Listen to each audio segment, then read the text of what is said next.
coup, donc on est là aujourd'hui, toi et moi, Sam. Donc je le rappelle, je suis Sabrina, la sœur de Sam. Et Est-ce qu'on se ressemble? Vous nous le dites dans les oui, commentaires. oui, tout à fait. Bah, ça nous intéresse, voilà. Je crois qu'il y a quand même moi je le ressens en tout cas comme ça. En tous les cas, donc on va traiter cette 7e vidéo qui est un thème, je pense qui va te parler, c'est la culpabilité. Oh que oui. Ça te parle. Et je sais que ça parle à beaucoup. Ça parle à beaucoup, ça me parle également. Donc la culpabilité, Sam, j'aimerais que tu nous dises et que tu me dises qu'est-ce qui te plonge dans des situations où tu vas profondément culpabiliser. Tout.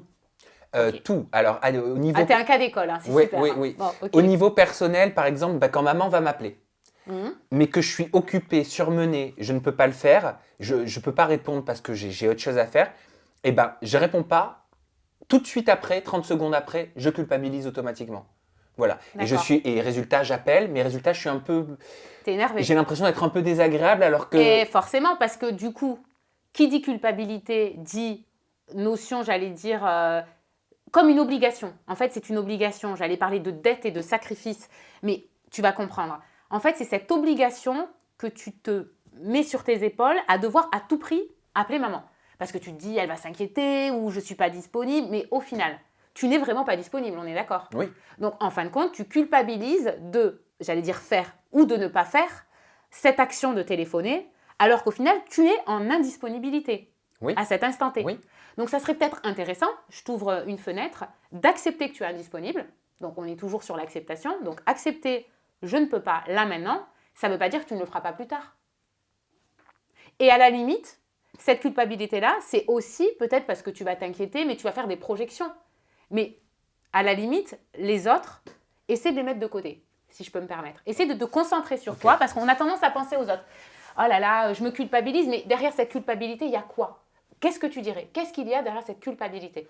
Dans cet exemple-là. Oui, mais très clairement, le fait de me dire, à tout moment, il peut arriver un accident, quelque chose, et je regretterais de ne pas l'avoir eu au téléphone. On en parlera. Ok. Après, il y a la culpabilité au travers des achats aussi. Ok. Mais des achats qui ne sont pas nécessaires. Compulsif, tu dirais. Ouais, un peu compulsif. Ou je vais acheter quelque chose qui me plaît, et en fait, je ne vais pas le porter pendant des semaines parce que je me dis non, je culpabilise.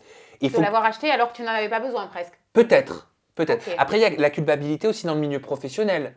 Oui. Le stress de mes journées, le poids de tout ce que fait mon métier, parfois j'ai l'impression d'être un peu sec ou un peu... Arrogant. Non, pas arrogant, un peu directif. Et tout de suite après, je vais regretter, je vais me dire « t'aurais pu mettre un peu plus de forme ». Donc culpabilité là aussi. Culpabilité encore. D'accord. C'est très intéressant tout ce que tu nous livres parce qu'en fin de compte, la culpabilité opère dans plusieurs aspects de nos vies. Et je pense que ça vous parle également. En tout cas, moi, ça me parle tout autant que toi. C'est très, très important parce que quand tu regardes cette culpabilité et que tu essaies de prendre un peu de hauteur face à elle, tu te rends compte qu'en fin de compte, quand tu te sens coupable, c'est que tu penses être responsable d'une certaine manière de la façon dont les gens vont prendre les choses ou de la manière dont... Donc, tu te rajoutes du poids. Alors qu'au final, si tu t'écoutais, par exemple, le cas concret pour maman, tu te dis là, je ne peux pas, c'est pas grave. Après, la peur qui découle de tout ça, dans la vie, il y a plein de choses. La vie, c'est l'imprévu. Surtout qu'après, je culpabilise encore plus parce que quand je réponds alors que je me dis que j'ai pas le temps, et juste après, je vais culpabiliser parce que je vais me dire en fait, t'es resté que 2 minutes au téléphone, tu l'as bâclé, donc je culpabilise sur la première culpabilité. Oui, donc c'est des culpabilités qui s'enchaînent et au final, t'en vois plus le bout, quoi. Exactement. C'est ça.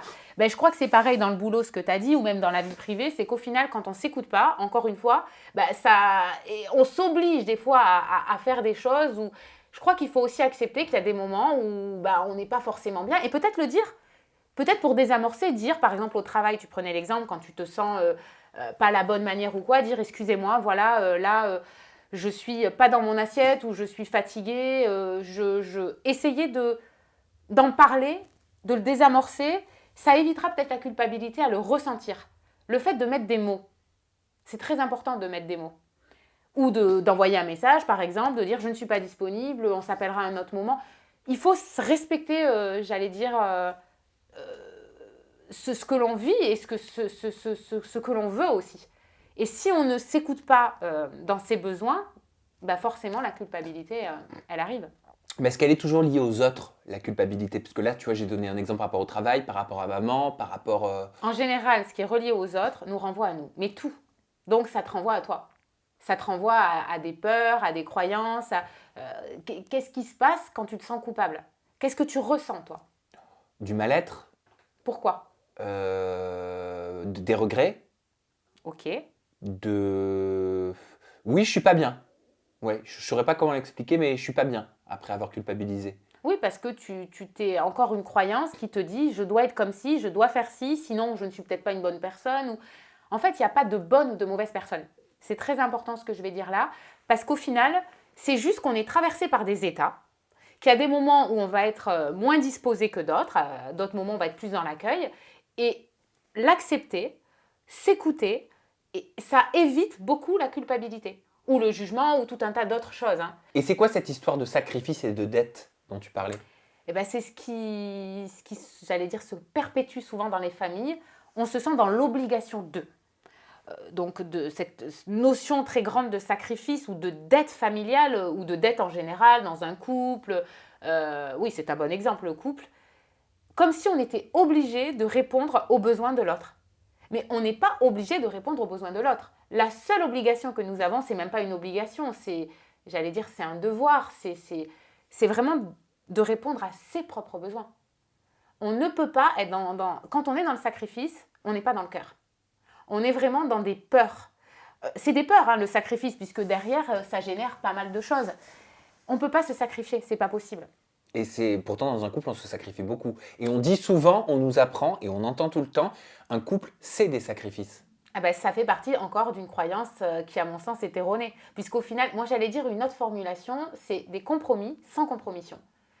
Ça veut dire que oui, il y a des compromis à faire, c'est une réalité. Dans la vie en général, bon, dans le couple, on le retrouve pas mal. Mais sans compromission, c'est quoi? C'est ne pas s'oublier. Parce que si on s'oublie, qu'est-ce qui se passe? Ça crée justement tout ce dont on vient de parler, de la culpabilité, du jugement, et j'en passe. Et du coup, on ne peut pas être bien. Donc la compromission, c'est le fait de s'oublier, c'est ça? C'est en lien avec soi? La compromission, c'est trouver des compromis, mais toujours avec cette clarté d'être soi-même.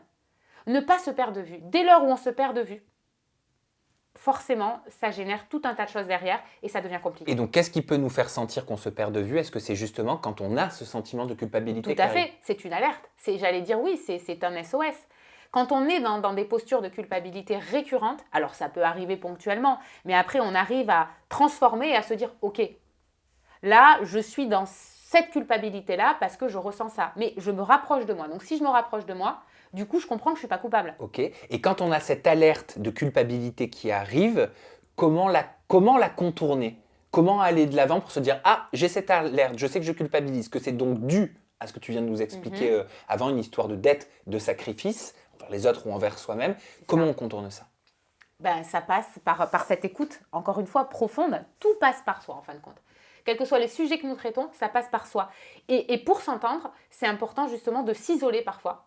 Alors, quand on est avec du monde, c'est parfois compliqué, mais je crois que c'est important de se poser les bonnes questions.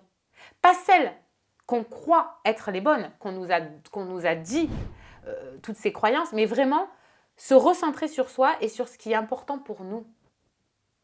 C'est fondamental si on veut vraiment éviter ou en tout cas diminuer ce sentiment-là. Écoute, merci Sabrina pour cette notion de culpabilité qu'on a partagée. On va se retrouver demain autour d'une nouvelle case, d'une nouvelle thématique. On va parler de la maladie et tu m'as marqué entre parenthèses mal à plus loin dit. Tout à fait. Donc tu vas nous expliquer tout ça à partir de demain. Prenez soin de vous.